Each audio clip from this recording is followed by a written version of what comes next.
Good morning everyone and welcome back to my channel.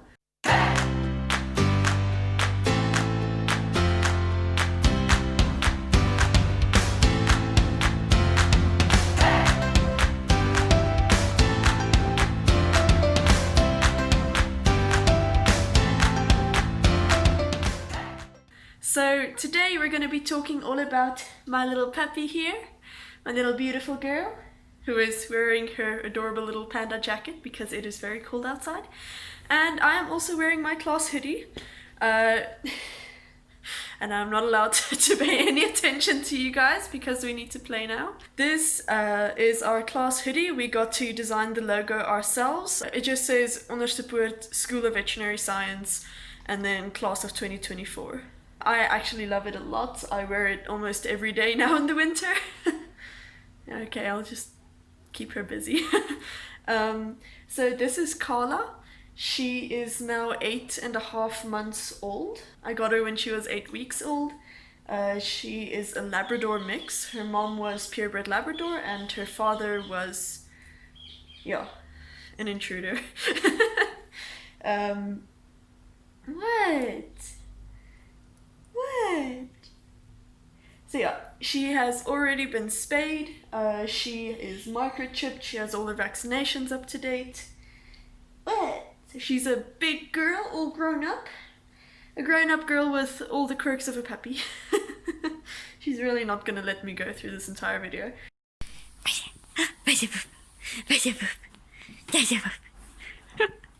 Good girl. There you go, Stitchy. Good girl. That's a good girl. That's a good girl.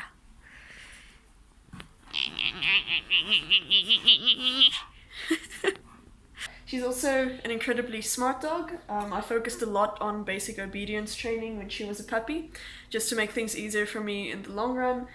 Just easier to work with her, easier to manage situations quickly and without a fuss. And she picked up on everything really easily.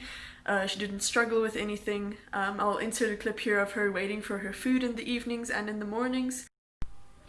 So yeah, as you guys can see, she's a pretty spoiled doggo. Very happy doggo. Happy doggo gets food. Hey, my big girl. Sit. Good girl. Stay.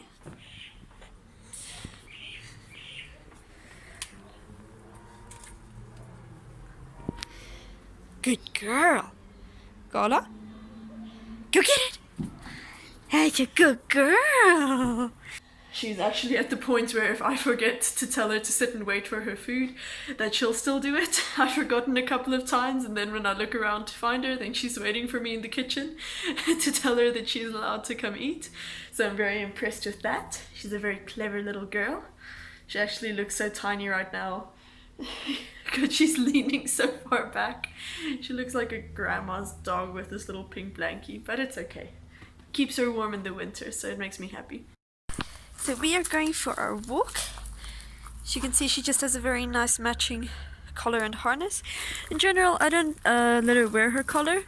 It just has a tag that has her name and my number, and then one that says that she is microchipped. But yeah, we have a pretty secure yard, so I don't feel the need to have it on when she's inside, and also it just makes her hair stand all weird here. So, but yeah, whenever I take her outside the yard, even if I'm just driving her somewhere in the car, I always put the collar on just in case something goes wrong and she can get loose, so that it's just easier for people to find me. So yeah, can you have a nice walk, Baba? You excited? You're a good girl. Carla, sit. You're a good girl. Down. No, not phone. Down. There you go. Good girl. Let's go.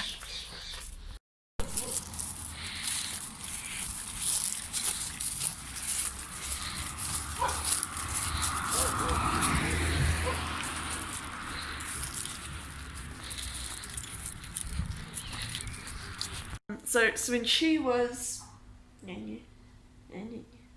She's so lazy. Anyway, so when she was 7 months old, she was diagnosed with IHTS, which is idiopathic head tremor syndrome.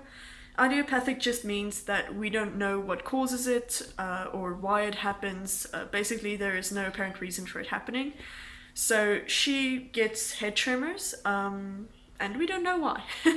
So we actually found out when I was here at the apartment with her. It was just the two of us, and she was just sitting in her chair, just chilling after a long day.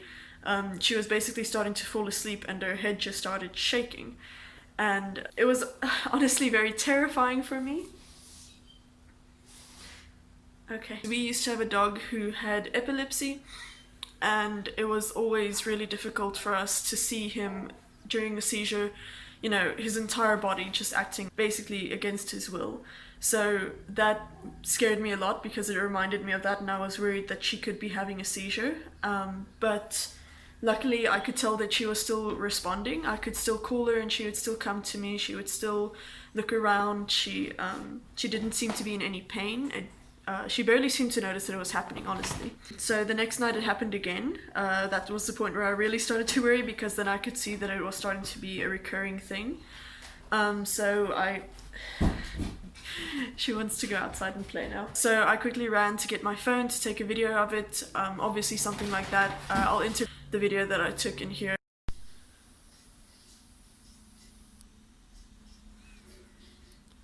Hi.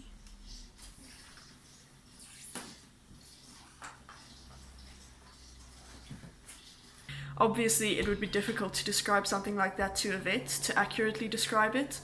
Especially with something like this where it's a possibility of a seizure. To see what it looks like and how she acts during it could have a big effect on the diagnosis that they can make. This is going to be very difficult to film. So the next day she had the head tremor again in the evening, around the same time also when she was just starting to calm down and sort of start to fall asleep for the night. She had the tremor again when she was just basically lying in her chair, just calming down for the night. So the following day I decided to take her to the vet. My boyfriend also came to visit me so he could help me with her and just emotional support, because I was pretty worried at that point. So we took her to the vet. We were first seen by a final year vet student. How it works is halfway through your 5th year and your final year of studies, you basically just do practicals. So you work in the clinic, so with consultations and all those things, basically to give you your practical experience to be a vet one day. It's not difficult to get onto this couch, but she pretends like it's like moving a mountain. Anyway, so we were first seen by a final year vet, then she called in another vet to come and look at the video as well. The vet looked at the video, she did a neurological exam.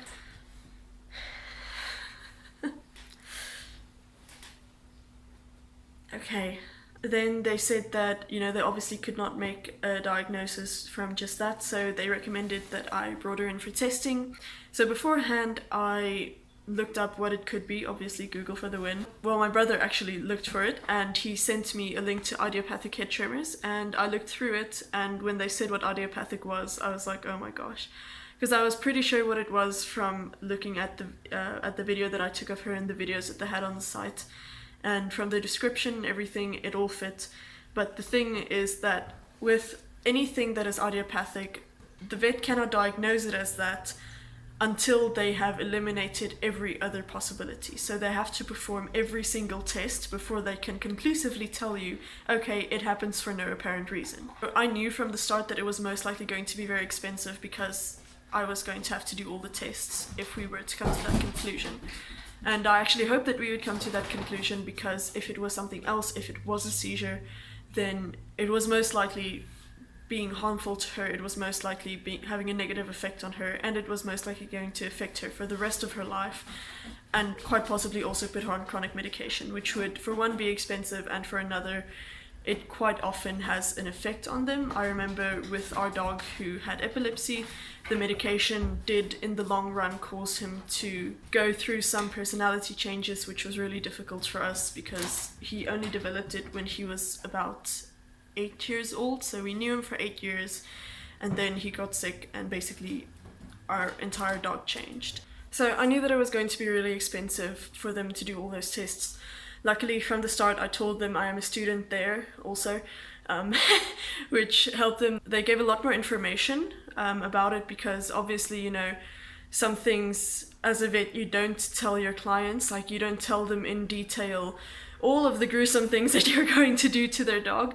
But because I was heading in the same direction, they were a lot more open with it. They also felt that it could count as experience for me, which I'm very thankful for. And so they suggested, because of also obviously being a student, I have slightly constricted finances. I cannot just pay for anything and everything.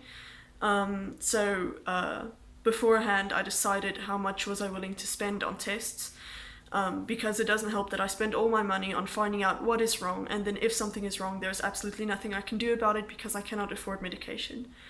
So also because it didn't seem to be bothering her, it didn't seem to be painful or to affect her in any way, I decided that if it is too expensive, then I would rather leave it and see if it got worse. Luckily, they suggested that I just do diagnostic testing, which is they tested basically for everything that wasn't invasive. So they tested everything that could affect something like that except for the brain and spinal cord, because any tests like that are very invasive. So I was like, okay, that's great. They gave me a higher and lower estimate of the costs. The higher estimate was just over my budget, so I was like, it's fine, I'm willing to do that. They ended up testing for, they did a blood smear, they did blood works to rule out liver and kidney involvement, they tested glucose and calcium levels, and then they did a fecal analysis. So they did all of that, everything came back completely normal, so then they told me that for the time being they would diagnose it as idiopathic head tremor syndrome. So basically meaning she gets head tremors for no apparent reason. Obviously that could still change because we didn't do the invasive testing. If it got worse, we would have to do that, and if we got a problem from there, then obviously they would have to change their diagnosis to what it is.